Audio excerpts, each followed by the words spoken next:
The villagers had been gathering in the square since first light. Most of them were laughing, talking, joking, hailing their friends loudly. Several had brought picnic lunches. There were children playing cheerfully, chasing each other in a noisy game of tag. To a casual observer, the scene resembled a fair or some sort of holiday. That is, if the observer failed to notice the newly erected stake rising from the pyre of wood piled about 5 feet tall.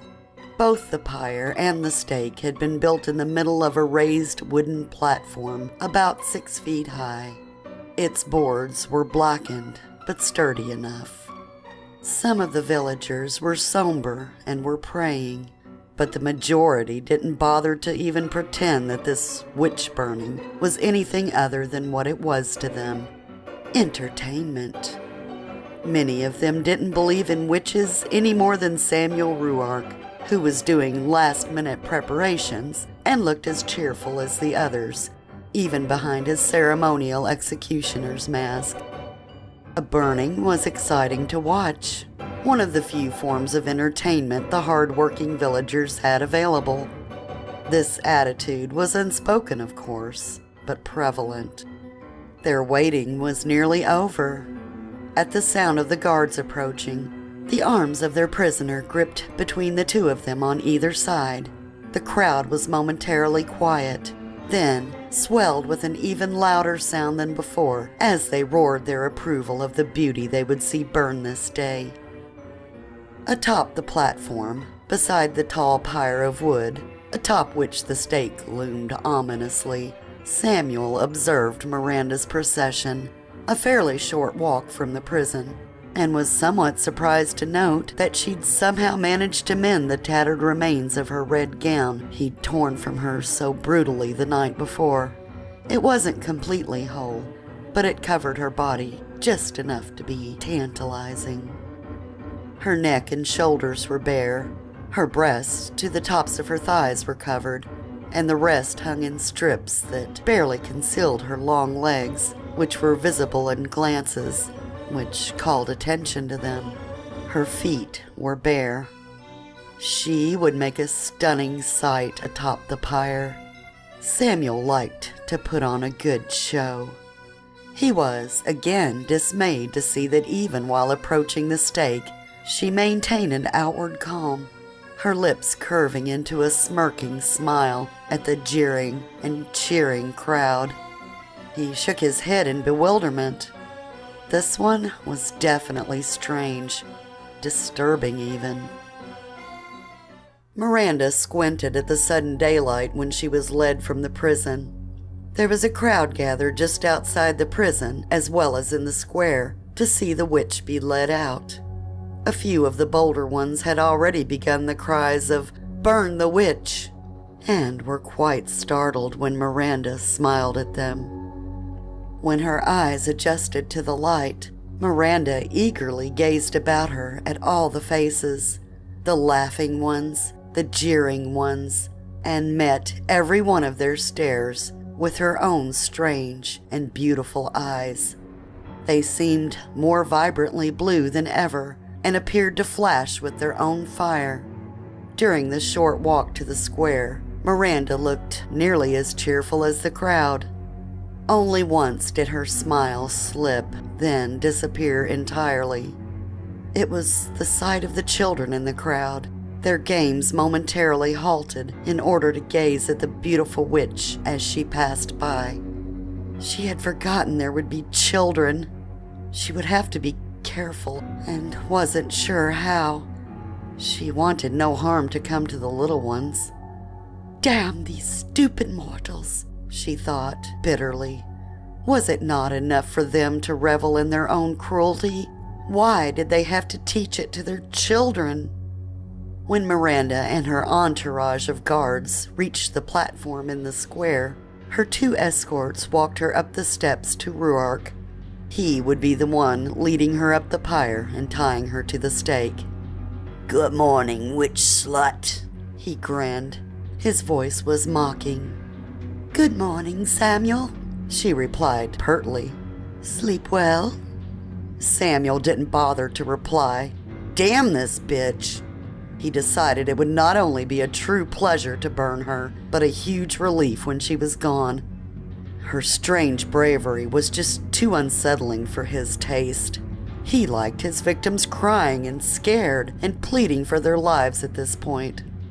He snatched her from the guards none too gently, then swiftly marched her up the temporary steps he'd constructed to the stake. Miranda, of course, didn't fight him, just as he knew that she wouldn't. Oh no! She was way too proud to degrade herself that way, he thought in disgust. He was so looking forward to her struggles and screams of tortured agony when the fire reached her. He could hardly wait to see her break once and for all. When they reached the stake, Samuel roughly turned her around and shoved her back against it, gripping one of her wrists tightly. Quickly, he grabbed her other wrist, savagely yanking them behind her and the stake she stood against. Her wrists didn't quite meet behind the stake, but no matter.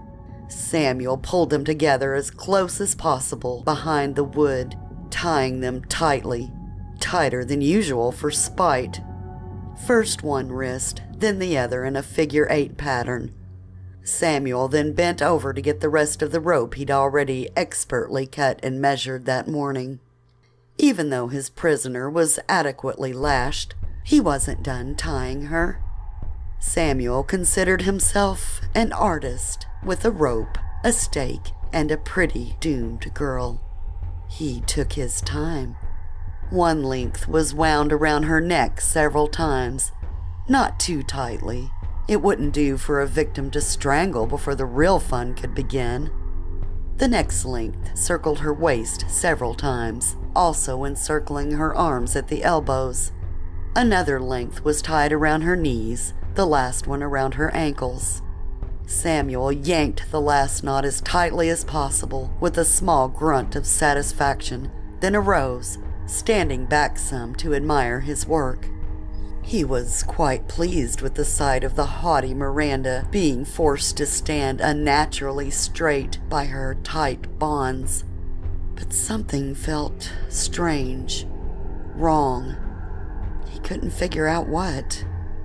Besides being a total fiend, Samuel was also quite the showman, and sometimes after the binding was complete, he would kiss his terrified victim goodbye before descending from the stake, to the lewd cheers of many of the men. Miranda was the most beautiful of all his victims, and he'd planned to give her a long, lingering kiss and several gropes before leaving her side. Now that the moment was at hand, however, he suddenly felt a mad desire to be away from her. There was no logical reason for his sudden panic, as she was more than adequately bound, and he didn't understand why he was passing up a chance to get the loudest cheers yet. But there it was. He could actually feel the hairs on the back of his neck and arms rise as he nearly stumbled in his sudden haste to reach the bottom of the steps. Feeling foolish, Samuel pulled the makeshift steps away. Then he and his assistant piled the remaining wood in its place. As was the tradition, Samuel then took the lit torch from another assistant and waited while the village magistrate came forward and addressed Miranda. "You have been found guilty of witchcraft and sentenced to death by fire.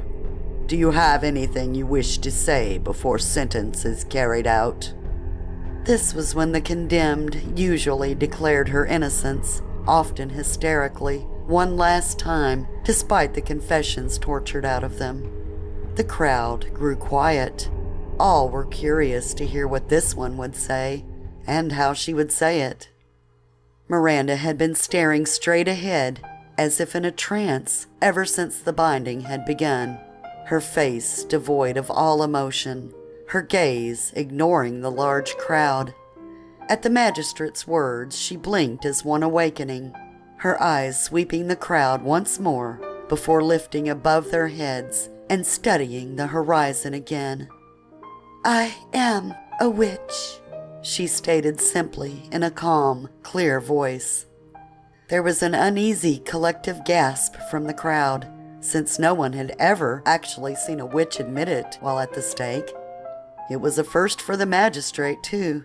He cleared his throat and nodded to Samuel. "Executioner, do your duty, sir." Anxious to be done with this one, Samuel ignited the brush and smaller dry twigs at the bottom of the pyre, touching the lit torch to several spots, then tossed it in with the rest of the wood. The dry brush burned eagerly, causing the small individual flames to spread outward, then crawl hungrily upward. At the sight of the growing flames, the mood of the uneasy crowd lifted, became almost jubilant again. Samuel himself was smiling again, still feeling foolish for his earlier case of the spooks. That's when things began to get strange. The first strange thing to happen was when Miranda's tightly bound wrists were suddenly free. Moments before this odd occurrence, the lying, black-hearted Christine, standing as close as possible to the action, had taken up a chant of "Burn the witch! Yeah, burn her!" with a joyous zeal, spurring several others to join in. It was unfortunate for her that she captured Miranda's attention in such a garish way. She'd been gazing toward the horizon again, gathering all the powers available to her, when her head darted toward Christine's direction, her eyes blazing as she observed the wicked little trollop. Only a few saw the ropes around her wrists shudder, twitch, then slither to the as-yet unburned wood with a soft thump. But everyone saw her hands move from behind the stake to her sides. Her lower arms rose as high as the rope still binding her at the elbows allowed, her palms down, fingers splayed. A few moments later, the rope around her neck joined the ones that had bound her wrists. Miranda's fiery eyes stared straight at Christina's laughing face. She knew that Christina had laughed and jeered at Laura the same way, while knowing the whole time that it was her lies that had doomed the poor girl. Watching her now, a rage and hatred welled up in her so strong that the evil now living inside her began to swirl madly within her, demanding to be unleashed. In the meantime, Samuel could hardly believe his own eyes. He'd tied her wrists very tightly. He hadn't noticed any struggle on her part, so how could the ropes have just loosened like that? The length he'd tied around her neck hadn't been quite as tight, true, but still it shouldn't have just fallen off either. Feeling embarrassed and downright humiliated, Samuel cursed, then found an area of the pyre that hadn't ignited yet, and climbed it in a rage, determined to re-tie her so tightly this time that she would scream. The next strange thing the gathered villagers observed was the behavior of the Lord High Executioner after he'd grasped one of the witch's wrists to re-tie it. When he reached the top of the pyre, she was smiling at him again. When his hand closed on her wrist, she spoke to him sweetly. "Samuel, remember last night? What a fine time you had." "A fine time indeed, witch slut," he growled through clenched teeth while fishing around in his jerkin for another length of rope. "Well, I left you a little something." Samuel didn't even have time to wonder what she meant. At that moment, he gasped loudly and dropped her wrist as if burned by it, both his hands involuntarily flying to his groin. It felt as if something had burned him, but it wasn't her wrist. A sudden, searing agony had settled upon his lower extremities. It was as if someone were holding a lit torch to his manhood. Before the pain took his mind completely, he saw Miranda's eyes blaze bright red and her lips curl into the snarl of a demon. He was trying hard not to scream. Showman that he was, he didn't want to be the main attraction, but he couldn't hide this blinding pain for long. He was bent over, unable to take his hands from himself, although having them there did him no good, breathing harshly through his clenched teeth, sweat standing out on his face, which was turning red, then purple. Miranda spoke to him then, in a voice meant only for his ears. Her voice so low that he shouldn't have been able to hear her over the noise of the crowd, the flames, and his own harsh breathing and sounds of pain. But she meant for him to hear her, so it was as if her lips were directly at his ear, and he heard every word. "That's for Laura, and Susan, and Emily, for Nellie, for all of them."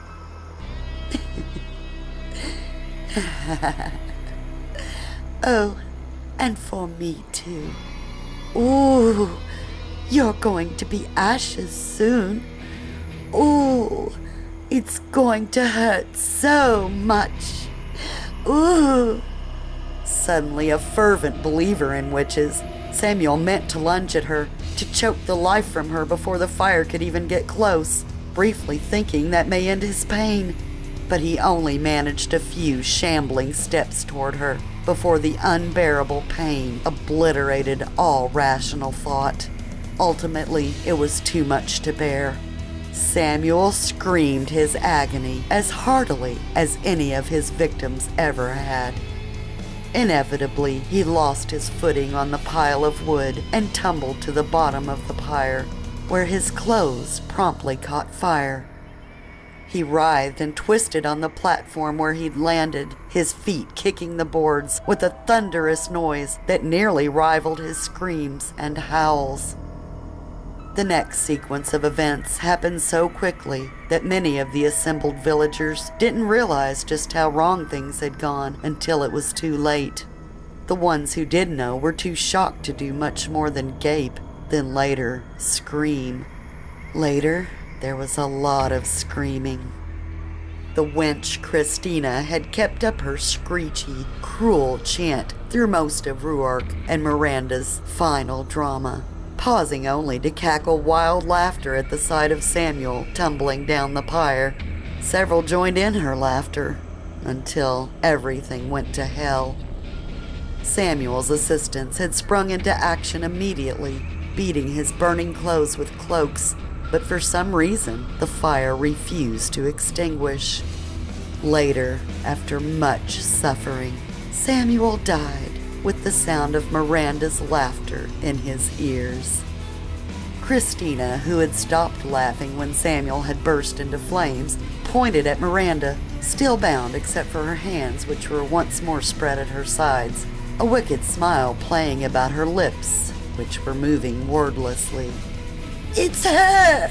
she shrieked. "The witch did it! Look! She's speaking curses and blasphemies! Somebody gag her!" No one having witnessed what happened to the executioner was willing to get close enough to the bound witch to do as she suggested, although many were thinking the same thing. As Christina continued to yell, a section of the fire inside the burning pyre suddenly flashed brighter than the rest of the flames, roaring and crackling with the sound of a much bigger fire.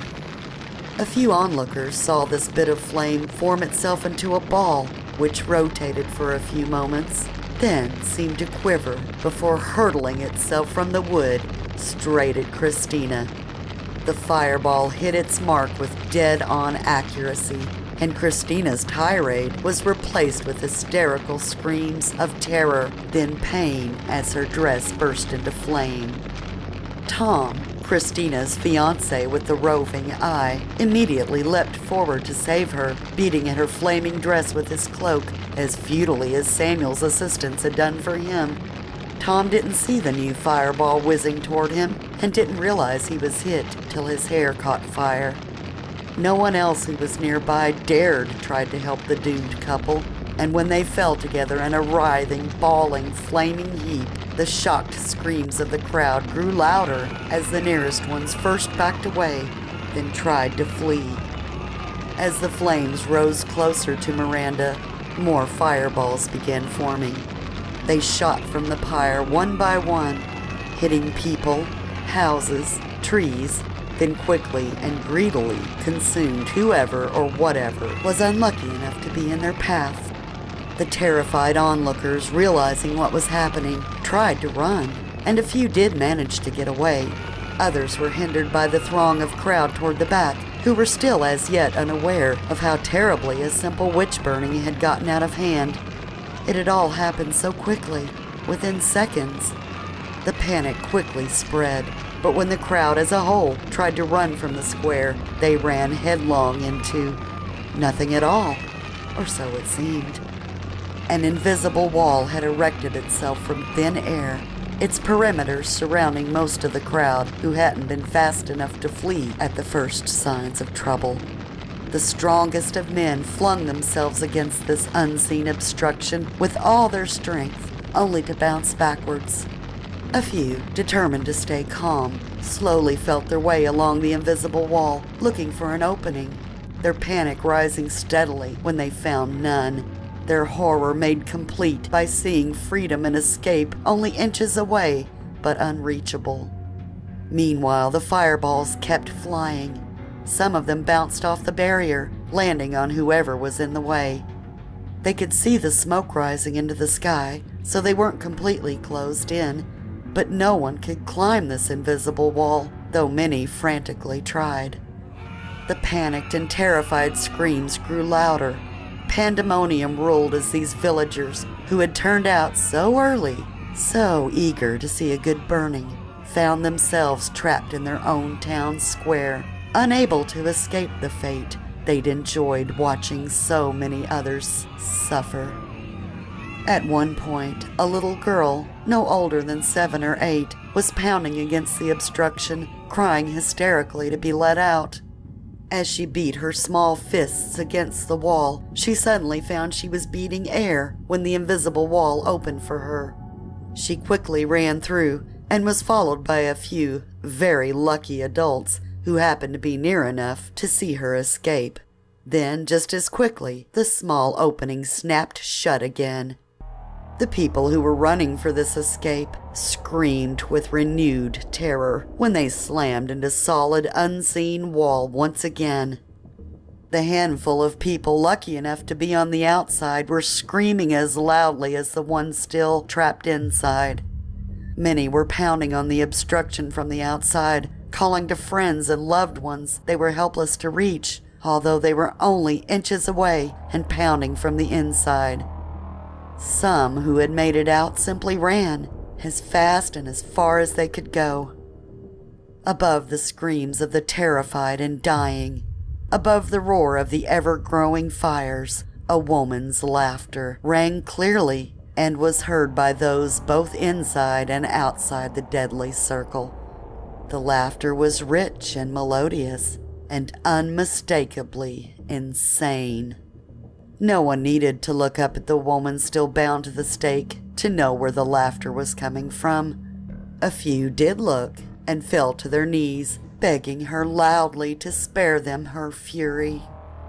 Miranda, her body gleaming with sweat, her tattered red dress now clinging to her body in a way that the recently deceased Samuel Rourke would have appreciated, was barely aware of her laughter, so carried away on the waves of evil she'd nurtured all night. The unleashing of that evil was like a constant jolt of adrenaline and joy. After releasing the first few fireballs, she was scarcely aware of anything. She hadn't been touched by the fire yet. The launching of the fireballs had kept it from growing very fast, although it was now nearly to her feet. When the screams of the dying began to taper off, something inside Miranda shifted, and quite suddenly her laughter ceased. She looked around her, blinking as if coming out of a trance, which in a way she was. She gazed at the heaps of smoldering bodies, heard the choking sobs of the few who'd managed to avoid the fireballs and the trampling feet, saw them huddling against the unseen barrier. What happened next was something the few survivors only discussed among themselves once, then agreed to never speak of it again, along with the rest of that day's horrific events, for surely no one would ever believe them. The woman at the stake seemed to be looking at the destruction around her as if seeing it for the first time. She was no longer laughing. At that moment she appeared to be sobbing, her face a mask of misery. Suddenly she threw her head back, striking the stake behind her repeatedly with it as she released a long, loud wail of utter despair and remorse. At that exact moment, those still trapped inside her hell, huddling against the wall no one could see nor escape from, were suddenly hit by cool air as the wall they were leaning against disappeared, causing them to fall over. Those still plastered against the barrier from outside stumbled forward into the escaping heat when the wall vanished, and with joyous yet still terrified cries, they pulled the few survivors away as far as they could, fearing the wall could appear again.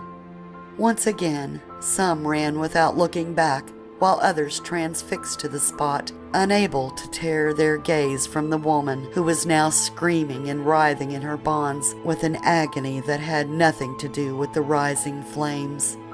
Miranda was cast into a hell of confusion and horror over what she had wrought. How ironic that her great affection for humanity is what drove her to inflict this evil upon them. Nothing made sense to her anymore. The next step of her plan had been to make the rest of her ropes undo themselves. Then she would have simply jumped from her perch and walked away. She had known the few remaining mortals wouldn't dare try to stop her. But where would she walk to? How could she live with what she'd done? She thought of the outraged anger she would face from the elders. She'd be banished for sure, at the very least. Then what?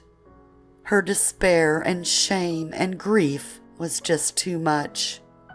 As the astonished survivors looked on, she dropped her head, then put her hands behind her, behind the stake.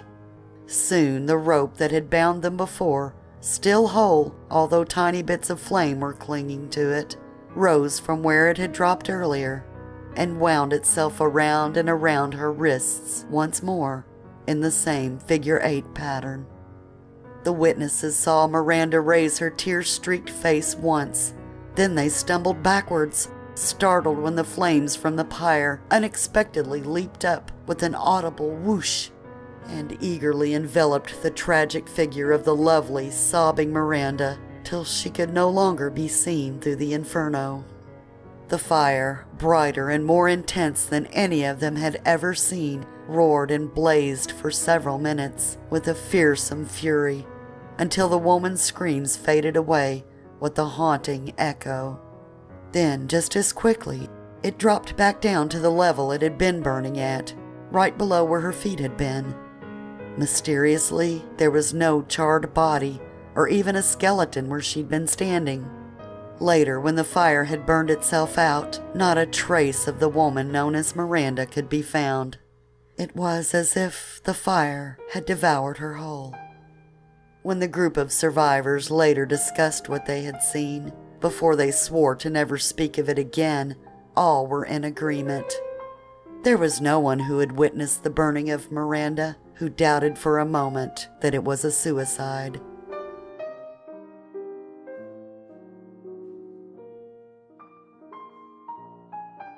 The village was abandoned. The bodies still left were carried away by wild animals, who now roamed freely through the unpopulated wasteland. When new settlers arrived eventually, they knew nothing of the horror that had taken place. Only a few gutted dwellings, scorched trees, and a blackened stake on a platform indicated that anything out of the ordinary had occurred. Brian Decker was by all accounts a nice guy. He had many friends, a good job, and plenty of interests. He was handsome, single, and fun to be around. He was into sports, social media, and enjoyed a good book or movie on occasion. One thing Brian was not into was genealogy, and it was very fortunate for him that he wasn't. For Brian really was a nice guy, and would have been horrified if he'd known that one of his ancestors was a vile, cruel wretch of a man named Samuel Ruark. Brian would have been very disturbed to know that nearly 400 years ago, this ancestor took extreme sadistic pleasure in his job of Lord High Executioner, torturing then burning a series of unfortunate young women convicted of witchcraft, until mysteriously dying in a fire himself. Brian Decker, young and relatively carefree, remained blissfully ignorant of the horror that was Samuel Ruark. At least, most of him was unaware. One night, attending a party at the house of a coworker, Brian experienced something that was alien to him. Desire mixed with a gut-wrenching terror he couldn't understand. He'd been talking, laughing, and drinking with several friends when he saw a gorgeous woman gliding through the party, moving with an easy grace, pausing to speak to a few people that seemed to know her. Her hair was long and black, almost raven black, and hung in loose waves that reached her waist. She was of medium height, her frame was small, and the red dress she wore clung to the loveliest curves Brian had ever seen. She was standing a few feet away, her back to him, when he nudged a friend of his who passed by and asked if he knew who she was. The friend, a good-natured and presently tipsy fellow named Mark, looked at the dark-haired woman, shrugged, and replied, "Oh, her, I don't know. I think her name's Amanda, or Miranda, something like that. Hot, isn't she?" he leered. Brian nodded absently, but his stomach clenched at Mark's answer. Seemingly at the sound of her name, whichever one it was, although Brian knew without a doubt she was Miranda. The woman's long curtain of dark hair rippled as she turned her head, saw Brian watching her, then smiled at him sweetly. Brian felt a stirring of desire, stronger than any he'd ever known. Simultaneously, he felt a terror and panic as strong and as unreasonable as when he was a child, racing, then vaulting into his bed in the middle of the night after a trip to the bathroom, certain beyond all reason that his leaping vault was necessary to avoid the claws or tentacles of whatever was under his bed, just waiting for its chance to grab his ankles and pull him under if he got too close. And now, here, all grown up, at a well-lit party surrounded by his friends, Brian felt that same unreasonable terror again, a panic that told him to leap or be devoured. "Dude, what's wrong?" Mark asked with some alarm when he saw his friend visibly pale before his eyes.